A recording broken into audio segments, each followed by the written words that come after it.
အားလုံးပဲမင်္ဂလာပါခင်ဗျာ technical house မှာပြန်လည်ကြိုဆိုလိုက်ပါတယ်ကျွန်တော်ကတော့လင်းအောင်ပါဒီနေ့တော့မိတ်ဆွေတို့အတွက်ကျွန်တော်က Mikrotik PPPoE server ပေါ့နော် PPPoE server တွေကကျွန်တော်တို့ user password ဒီ server configuration ပေါ့ PPPoE configuration ကိုကျွန်တော်ညှဝေပေးမှာဖြစ်ပါတယ်ਫਿਰကျွန်တော်တို့ဘာရှိရမလဲဆိုအရင်ဆုံးဒီမှာကျွန်တော်တို့ဒီမှာရှိတယ်ကျွန်တော်တို့ 𝗏𝗏𝗏 ဆိုတဲ့ကျွန်တော်ဒီဘက်ကိုဆွဲပြထားတယ် 𝗏𝗏𝗏 ဆိုတဲ့ application လေးရှိရပါမယ်ဒီကကျွန်တော်ဒီ 𝗏𝗏𝗏 ဆိုတဲ့ application လေးကိုဖွင့်လိုက်ပါမယ်ဖွင့်ပြီးတော့ကျွန်တော်တို့ run လိုက်ပါမယ်ဒီမှာကြာလာမယ်ကျွန်တော်တို့ okay ကျွန်တော်ဒီ IP နဲ့ပေါ့နော်ကျွန်တော်တို့ config လုပ်ထားတဲ့ router တစ်ခုရှိပါတယ်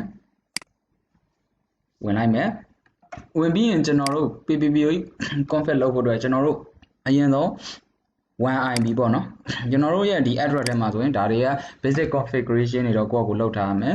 ကျွန်တော်ရဲ့ 1IP ဒီကျွန်တော်က 192.168.0.2 နဲ့ 1IP လောက်ထားပါတယ်ကျွန်တော်က PPPoE configuration ကိုမိတ်ဆွေတို့ပြမှာဖြစ်တဲ့အတွက်ကျွန်တော်က 𝐒𝐻3 ကနေပြီးတော့ကျွန်တော် config လုပ်ပြမှာပါဒီမှာတော့ 𝐒𝐻2 ပေါ့နော် sorry 𝐒𝐻3 𝐒𝐻4 ပေါ့နော်ဆိုတော့ကျွန်တော် 𝐒𝐻4 ကို enable ပြန်လုပ်လိုက်မယ် okay 𝐒𝐻4 နဲ့ကျွန်တော်လုပ်ပြမယ်ပေါ့နော် okay ဒါဆိုရင်ကျွန်တော်တို့ဘာလုပ်ရမလဲဆိုတော့ကိုလုံးမဲ့ interface ကိုကျွန်တော်တို့ IP ပေးရမယ် okay ပါအဲ့ဒါဆိုရင်ကျွန်တော်တို့IP တွေကကျွန်တော်တို့ addressing ကိုသွားမယ် okay addressing ကိုရောက်ပြီဆိုရင် IP address ကိုရောက်ပြီဆိုကျွန်တော်တို့အပေါင်းနိုင်မယ်ကျွန်တော်ကဒီ interface ကနေသွားမယ်ကျွန်တော်ကဒီ interface ကိုကျွန်တော်က 192.168.100 နဲ့ပေးခဲ့မယ် 100.1 ဆိုပြီးကျွန်တော်ဒီ interface ကို /24 နဲ့ပေးခဲ့မယ်ပေးခဲ့ပြီးတော့ကျွန်တော်တို့ apply လုပ်လိုက်မယ် 𝐒𝐻4 ပေါ့နော် 𝐒𝐻4 ရွေးမယ်ဒီ interface နဲ့လုပ်မှာဖြစ်ပါတယ် apply okay ပေးလိုက်မယ် okay ဒါဆိုရင်ကျွန်တော်တို့ရဲ့ဒီမှာ IP ဒီကျွန်တော်တို့ရဲ့ 𝐒𝐻3 ဒီကျွန်တော်တို့ဒီမှာ 𝐒𝐻2 𝐒𝐻1 ဒီမှာ 𝐒𝐻4 sorry 𝐒𝐻4 ကနေလုပ်မှာဖြစ်တဲ့အတွက်ကျွန်တော်တို့ရဲ့ 𝐒𝐻4 ဒီ 100.1 ဖြစ်ပါတယ်ဒီအောက်ဆုံးမှာမြင်နေရမှာဖြစ်ပါတယ် 100.1 ဆိုတဲ့ interface ကနေကျွန်တော်တို့ PPPoE လုပ်မယ်ပေါ့နော်ဆိုတော့အဲ့ဒါဆိုကျွန်တော်တို့ဘယ်ကိုသွားဖို့လိုပြီလဲဆိုတော့ IP တော့ပေးပြီးကျွန်တော် DHCP client နဲ့သွားမယ် sorry DHCP server ပေါ့နော်ကျွန်တော်ချပေးဖို့ DHCP server ကိုနှိပ်မယ် IP တွေက DHCP server ကိုနှိပ်မယ် okay DHCP server ကိုနှိပ်ပြီးပြီဆိုရင်ကျွန်တော်တို့ DHCP server ကိုနှိပ်ပြီးပြီဆိုရင်ကျွန်တော်တို့ဒီမှာရှေ့ဆုံး DHCP ရဲ့နှိပ်မယ်နောက်မှာ DHCP setup ပေါ့နော် DHCP setup ကိုနှိပ်ပြီးတော့ကျွန်တော်တို့ဒီမှာကျွန်တော်တို့ 𝐒𝐻4 ကို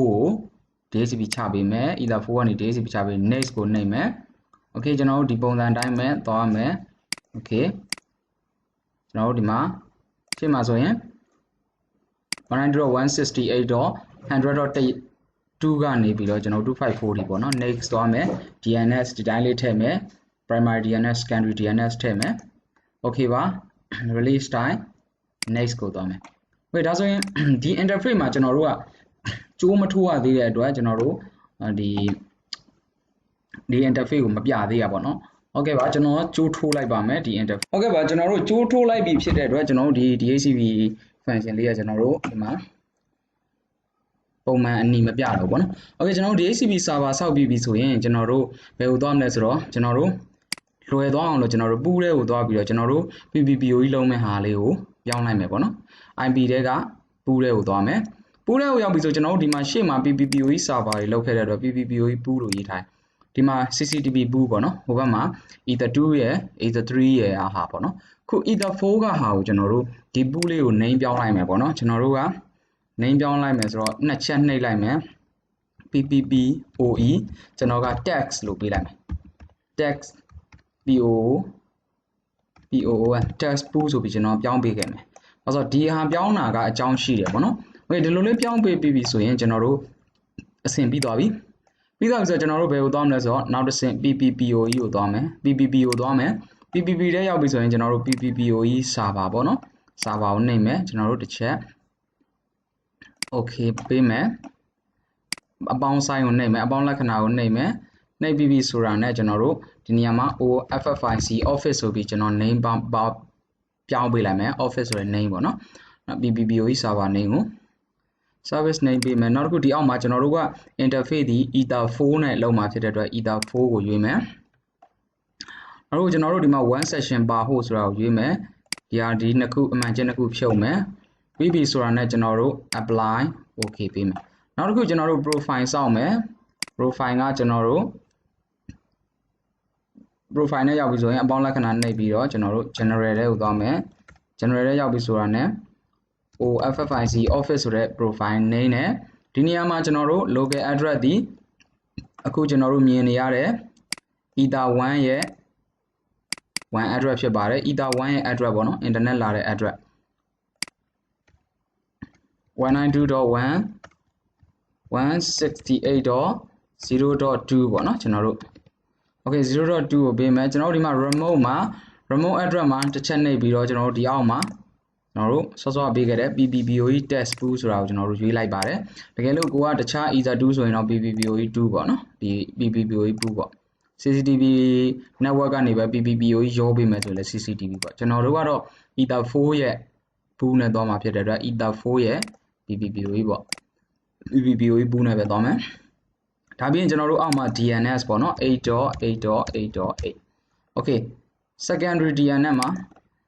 8.8.4.4 okay ဒါပြီးရင်ကျွန်တော်တို့ apply okay ဒါပြီးရင်နောက်ဆုံးတစ်ဆင့် profile စောက်ရမယ် profile စောက်မယ်ဆိုတော့ကျွန်တော်တို့ profile စောက်မယ်